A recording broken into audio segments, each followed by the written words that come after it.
ಇನ್ನು ಕೆಎಎಸ್ ಅಧಿಕಾರಿಗೆ ದರ್ಪದಿಂದ ಆವಾಜ್ ಹಾಕಿದ್ನಲ್ಲ ರಾಜೀವ್ ಗೌಡ, ಆತನ ಭವಿಷ್ಯ ಇನ್ನೇನು ಕೆಲವೇ ಕ್ಷಣಗಳಲ್ಲಿ ನಿರ್ಧಾರ ಆಗುತ್ತೆ. ಅಧಿಕಾರಿಗೆ ಧಮಕಿ ಹಾಕಿದ್ದಂತ ಕಿಡಿಗೇಡಿಗೆ ಕೋರ್ಟ್ಗೆ ಹಾಜರುಪಡಿಸಲಾಗ್ತಾ ಇದೆ. ರಾಜೀವ್ ಗೌಡನನ್ನ ಕೋರ್ಟ್ಗೆ ಹಾಜರುಪಡಿಸ್ತಾ ಇದ್ದಾರಂತೆ ಕಾಕಿ.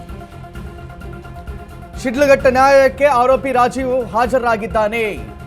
ಕೇರಳದಲ್ಲಿ ಸಿಕ್ಕಿಬಿದ್ದಿದ್ದ ಅವನನ್ನ ಎಳ್ಕೊಂಡು ಬಂದು ಇದೀಗ ಕೋರ್ಟ್ಗೆ ಹಾಜರುಪಡಿಸ್ತಾ ಇದ್ದಾರೆ. ರಾಜೀವ್ ಗೌಡ ಜೈಲು ಪಾಲ, ಪೊಲೀಸ್ ಕಸ್ಟಡಿನ ಇನ್ನಷ್ಟೇ ನಾವು ಕಾದು ನೋಡಬೇಕಾಗಿದೆ. ಬಿಗಿ ಭದ್ರತೆಯಲ್ಲಿ ಕೋರ್ಟ್ಗೆ ಕರೆತಂದಿದ್ದಾರಂತೆ ಪೊಲೀಸರು. ಇವನಿಗೆ ಯಾವ ಸೀಮೆ ಭದ್ರತೆ ಯಾಕೆ ಬೇಕಿತ್ತಿದ್ದಲ್ಲ ಅಂತ ರಾಜೀವ್ ಗೌಡ ಪರ ವಕೀಲರಿಂದ ಜಾಮೀನಿಗೆ ಅರ್ಜಿಯನ್ನು ಹಾಕಲಾಗಿದೆ ಅಂತೆ. ಮಹಿಳಾ ಅಧಿಕಾರಿಗೆ ಧಮಕಿ ಹಾಕಿ ಎಸ್ಕೇಪ್ ಆಗಿದ್ದ ರಾಜೀವ್ ಗೌಡ ಏನೋ ಜೋಶಲ್ಲಿ ನಾನು ಸುಟ್ಟಾಕ್ತೀನಿ, ಚಪ್ಪಲಿಯಲ್ಲಿ ಹೊಡಿಸ್ತೀನಿ, ಹಂಗೆ ಹಿಂಗೆ ಅಂತ ಹೇಳ್ಬಿಟ್ಟು ಆಮೇಲೆ ನೋಡಿದ್ರೆ ಅಬ್ಸ್ಕ್ಯಾಂಡ್ ಆಗ್ಬಿಟ್ಟಿದ್ದ. ಊರೂರು ತಿರುಗ್ತಾ ಇದ್ದ. ಎಲ್ಲಿ ನೋಡಿದ್ರೆ ಇವನು ಸಿಕ್ಕಿರಲಿಲ್ಲ. ಲಾಸ್ಟಲ್ಲಿ ಇವನ ಸುಳಿವು ಮಂಗಳೂರಲ್ಲಿ ಸಿಗುತ್ತೆ. ಮಂಗಳೂರಿಂದ ಆ ನಂತರ ಕೇರಳ ಗಡಿ ಭಾಗದಲ್ಲಿ ಇವನನ್ನ ಸೆರೆ ಹಿಡಿಯಲಾಗುತ್ತೆ. ಹೆಡೆಮೂರಿ ಕಟ್ಟಿ ಅವನನ್ನು ಇದೀಗ ಎಳ್ಕೊಂಡು ಬಂದಿದ್ದಾರಂತೆ. ಆತನನ್ನ ಕೆಲವೇ ಕ್ಷಣಗಳಲ್ಲಿ ಕೋರ್ಟ್ ಈಗ ಹೇಳುತ್ತೆ ಅವನಿಗೆ ಏನ್ ಮಾಡಬೇಕು ಅಂತ ಹೇಳಿ. ದರ್ಪದಿಂದ ಹೇಳಿದ್ನಲ್ಲ, ನಾನೇನ್ ಮಾಡ್ತೀನಿ ಗೊತ್ತಾ, ಹಂಗೆ ಹಿಂಗೆ ಅಂತಲ್ಲ ಆವಾಜ್ ಹಾಕಿದ್ನಲ್ಲ. ಈ ರಾಜೀವ್ ಗೌಡನ ಭವಿಷ್ಯ ನಿರ್ಧಾರ ಇನ್ನು ಕೆಲವೇ ಹೊತ್ತಲ್ಲಾಗುತ್ತೆ. ಕೆಲವೇ ಹೊತ್ತಲ್ಲಿ ಬಹುತೇಕ ಆತ ಜೈಲಿಗೆ ಹೋಗೋದು ಕನ್ಫರ್ಮೇ ಅಂತ ಹೇಳಲಾಗ್ತಾ ಇದೆ. ಪೊಲೀಸರು ತಮ್ಮ ಕಸ್ಟಡಿಗೆ ಬೇಕು ಅಂತ ಕೂಡ ಕೇಳಿದ್ದಾರಂತೆ. ಮೇ ಬಿ ಒಂದು 13 ದಿನದಿಂದ 15 ದಿನ ಪೊಲೀಸ್ ಕಸ್ಟಡಿಗೆ ಕೊಟ್ಟು ಆ ಬಳಿಕ ಆತನನ್ನ ಜೈಲು ಪಾಲು ಮಾಡಿದ್ರು ಮಾಡಬಹುದು. ಶಿಡ್ಲಘಟ್ಟ ನ್ಯಾಯಾಲಯದಲ್ಲಿ ಆತನ ವಿಚಾರಣೆ ಆಗ್ತಾ ಇದೆ ಇದೀಗ. ನಿನ್ನೆ ಇವನ್ ಪರವಾಗೇನೋ ಬೇಲ್ ಸಿಗಬೇಕು ಅಂತ ವಕೀಲರು ಅರ್ಜಿಯನ್ನೆಲ್ಲ ಸಲ್ಲಿಸಿದ್ರಂತೆ.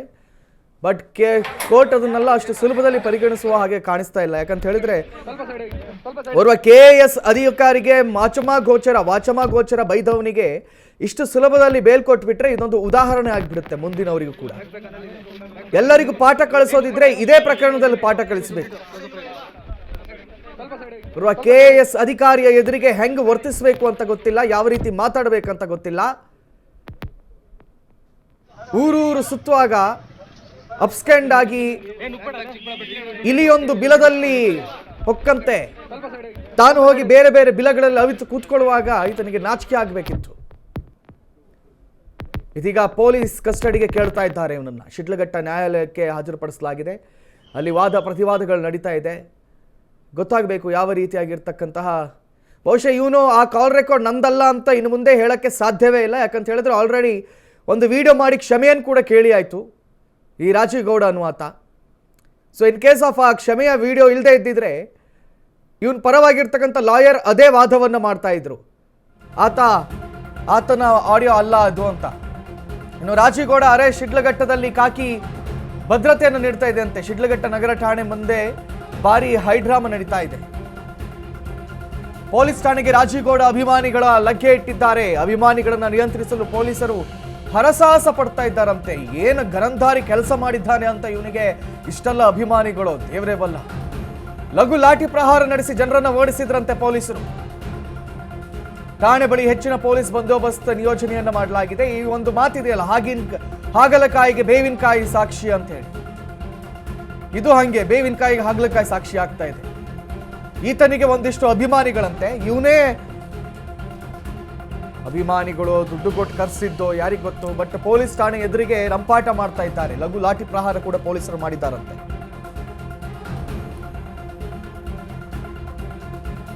ಪೊಲೀಸರು ಎಷ್ಟೇ ಮನವಿ ಮಾಡಿದ್ರು ಕೂಡ ಆ ಜನರು ಮಾತು ಕೇಳ್ತಾ ಇಲ್ವಂತೆ. ಎಷ್ಟಿದ್ರು ಅವನು ಮಾತಾಡುವಾಗಲೇ ಗೊತ್ತಾಗಬೇಕಿತ್ತು ಪೊಲೀಸರಿಗೆ ಇವನ ಅಪ್ಪಟ ರೌಡಿ ತರನೇ ಬಿಹೇವ್ ಮಾಡ್ತಾ ಇದ್ದಾನೆ, ಇವರೆಲ್ಲ ಬಂದು ಗಲಾಟೆ ಮಾಡುವ ಸಾಧ್ಯತೆ ಇದೆ ಅಂತ.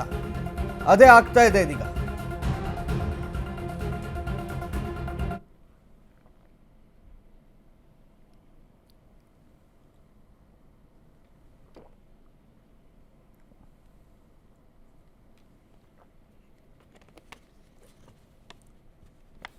ನೋಡಿ, ನಾವು ನಿಮಗೆ ವಿಜುವಲ್ಗಳಲ್ಲಿ ತೋರಿಸ್ತಾ ಇದ್ದೀವಿ ಯಾವ ರೀತಿ ಪೊಲೀಸರು ಲಘು ಲಾಠಿ ಪ್ರಹಾರಕ್ಕೆ ಮುಂದಾಗಿದ್ದಾರೆ ಅಂತ ಹೇಳಿ, ಮತ್ತು ಬಿಗಿ ಭದ್ರತೆಯನ್ನು ಕೂಡ ನೀಡ್ತಾ ಇದ್ದಾರೆ.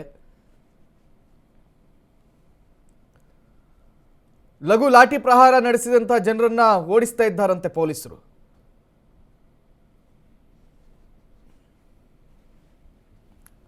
ಸೊ